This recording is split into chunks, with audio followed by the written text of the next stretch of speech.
Olá, meu nome é Lucas Muniz e eu vim apresentar a comunicação a fim de aproximar histórias em quadrinhos e livros de artista. Faz parte de uma pesquisa maior que vem desenvolvendo desde o TCC e atualmente no mestrado no programa de pós-graduação em design da EBO FRJ, ambas sendo orientado pela professora e doutora Irene Peixoto. Para essas oitavas jornadas internacionais de histórias em quadrinhos, eu me proponho investigar algumas relações entre histórias em quadrinhos e livros de artista, focando sobretudo em seus processos híbridos entre os campos do design e das artes visuais. O processo criativo é compreendido aqui como uma atividade não linear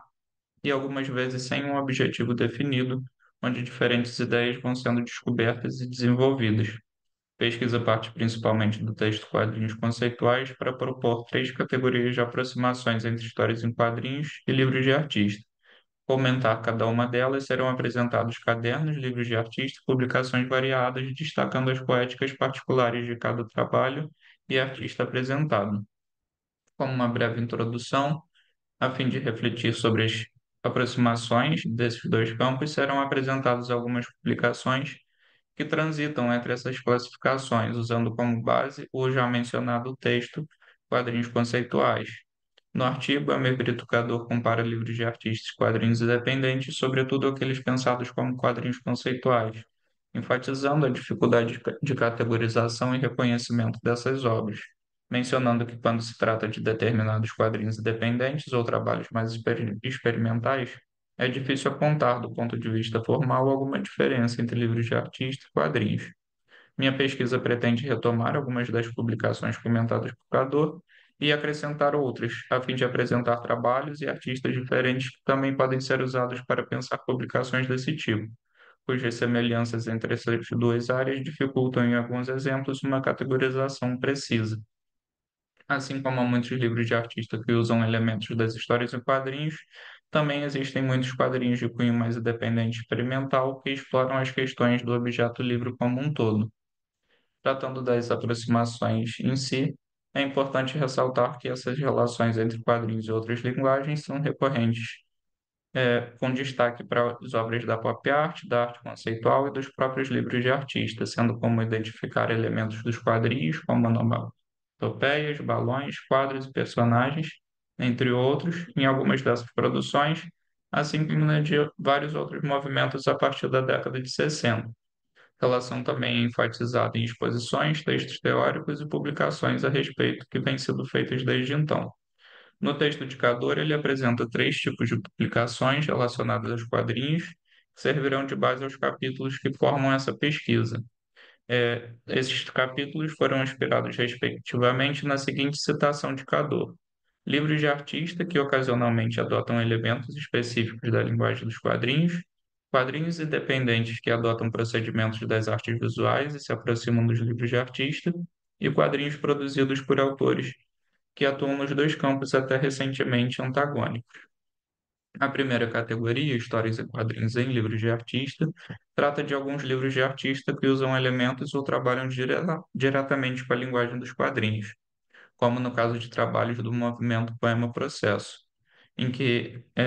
movimento cuja proposta está na criação de poemas sem nenhum recurso textual, para utilizações ocasionais de títulos, diagramas e legendas explicativas, casos em que era comum apropriação de recursos próprios das histórias em quadrinhos, como remete Cador. Em obras como Poemics, um livro de artista de Álvaro de Sá, feito no poema Processo, e quadrinhos, feito por Omar Puri como uma referência ao título anterior, é possível identificar o uso da metalinguagem como um recurso comum, tanto aos livros de artista quanto aos quadrinhos contemporâneos. Ambos evidenciam a relação feita com quadrinhos e seu título e no uso de balões e requadros típicos dos quadrinhos que compõem seus conteúdos. Os quadrinhos também estão presentes em diversos livros de artista conceituais, sendo um grande expoente a edição de uma página de Xistes, que compila cartoons de Ed Reinhardt. O artista misturava desenhos, colagens e anotações, anteriormente publicados como artigos e ensaios com suas ideias sobre arte. Aqui estão algumas imagens desses exemplos, onde é possível ver a relação entre o livro de artista do poema Processo Poemics com o quadrinho contemporâneo e conceitual que se chama Quadrinhos, ambos usando esses elementos gráficos dos requadros e dos balões para criar poesias visuais. Já em uma página de xixes, o artista, que pintava telas minimalistas, explora aqui ensaios visuais que, por conta da diagramação, combinando legendas com imagens, ele acaba criando ensaios quadrinísticos também. Aqui um outro exemplo desse mesmo autor. E na segunda categoria, histórias em quadrinhos, quase livros de artista, eu trago alguns paralelos entre o Robert Crumb e o Ed Ruscha, já que o primeiro ele marca o surgimento do quadrinho underground e o segundo é considerado um dos pioneiros dos livros de artista. E o interessante é que as características materiais e gráficas das primeiras publicações deles são bastante semelhantes, já que ambos começam suas carreiras publicando no formato de revistas curtas, com baixo custo de produção e distribuição, mais próxima de fanzines e publicações independentes, na época ligadas à contracultura, do que ao mercado luxuoso da arte, cada um desenvolvendo conteúdos profundamente relacionados com seus gostos e interesses pessoais. Aqui nas imagens tem as primeiras Zap Comics do Crumb e o 26 Gasoline Stations do Ed Ruscha, onde é possível ver a relação entre tipos de impressão, no caso, e de encadernação bem simples, realmente bem parecidos com os zines. E nessa categoria eu não poderia deixar de mencionar o Building Stories do Chris Ware, que é uma publicação que explora diferentes recursos gráficos, sendo formada por uma caixa que contém 14 trabalhos impressos em formatos variados, dentre eles livros encadernados, jornais, folhetos e flipbooks, que é um formato bem semelhante de vários livros de artista, como, por exemplo, a Caixa Preta, do Augusto Campos e do Júlio Plaza, vários trabalhos do grupo Fluxos, e também aos múltiplos, como a Caixa Verde e outras caixas feitas por Duchamp. No caso, o Duchamp é um dos pioneiros dessa ideia de múltiplo, e a partir dele, vários outros artistas, como o próprio Fluxus, vão explorar essa ideia de uma caixa que contém vários tipos de publicação, e até coisas que não são necessariamente publicações. Já na última categoria, que é Entre Fronteiras, eu busco apresentar as relações entre os processos criativos do Lourenço Mutarelli, que são desenvolvidos em seus cadernos, com trabalhos de artistas que usam livros de artista e cadernos de ideias como principais ferramentas de criação. Poderia citar diversos exemplos, como o Da Vinci e Delacroix, para falar de exemplos mais antigos, e para citar exemplos mais novos, tem os diários da Ditterhoff, as obras de Arthur Barrio, Caderno Livros e Situação para Ser Devorada, e os bancos de ideias do Paulo Bruschi, que são alguns exemplos que são já reconhecidos como livros de artista por terem sido expostos como tal, apesar de serem cadernos. No caso do Mutarelli, ele preenche seus cadernos experimentando livremente com desenhos, pinturas, textos e colagens, e misturando bastante todos esses elementos. Apesar dele ter parado de publicar quadrinhos hoje em dia, ele ainda explora essa linguagem nesses processos, consequentemente, alguns textos e ilustrações que publica, também desenvolvidos nos cadernos. No Grifo de Abdera, ele inclui uma história em quadrinhos em uma parte do livro, e ao ilustrar a metamorfose do Kafka para a editora Antofágica, ele distribui uma sequência de desenhos de personagem que se metamorfoseia ao longo das páginas, bem parecido com uma narrativa quadrinística. Seus cadernos serviram de base também para facsímiles publicados pela editora Pop, além de serem usados nas edições de seus livros. Suas experimentações, por vezes, misturam a escrita e o desenho, como nas ilustrações com escritas sobrepostas e repetitivas que compõem a capa e algumas páginas do livro Arte de Produzir Efeitos Sem Causa, que se assemelham a trabalhos de Mira Schindel, como 696969, e de Nina Papaconstantino, como o Bookcase. Ambas trabalham também as sobreposições de grafias, buscando mais uma coisa imagética do que literária mesmo. Aqui algumas imagens, primeiro um caderno do Mutarelli, depois esses facsímiles dele, Em seguida, a edição da Antofágica, depois um trecho desse quadrinho da Grifo de Abdera,